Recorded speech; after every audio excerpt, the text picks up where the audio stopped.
Presentation by JP Music.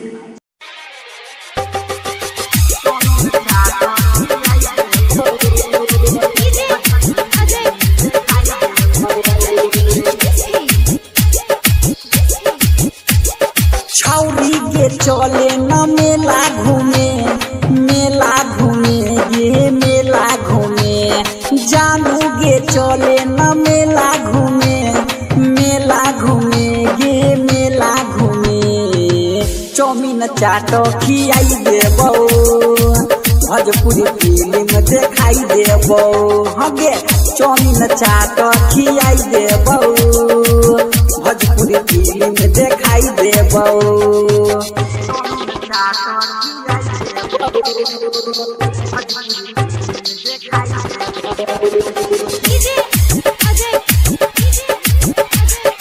Recording master Sanjay मस्ताना जी।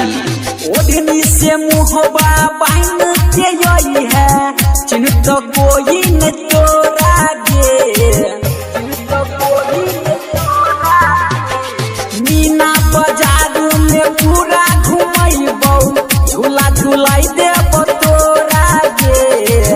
दुनो कोई साथ पूजा जे करबै बाहर के मंदिर में अगरबत्ती करतै कृपा मैया रहबै संगे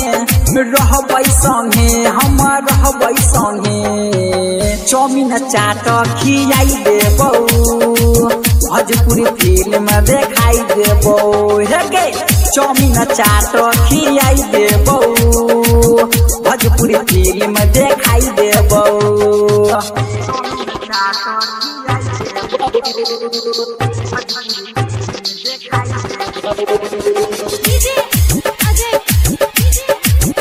पुष्पानी रिकॉर्डिंग स्टूडियो दरभंगा।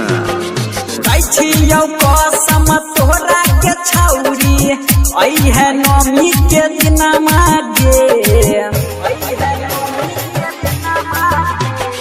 मेला में छौरी तोरा किन के देबो दिल वाला दुगो बैलूनमा गे दुर्गानंद के असरा नहीं छोड़ी है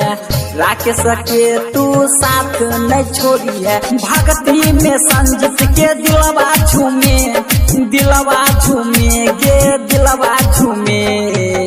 चौमिन चाट खियाई देबो भोजपुरी फिल्म देखाई देबो हे चौमिन चाट खियाई देबो भोजपुरी फिल्म देखाई देबो गे छौरी।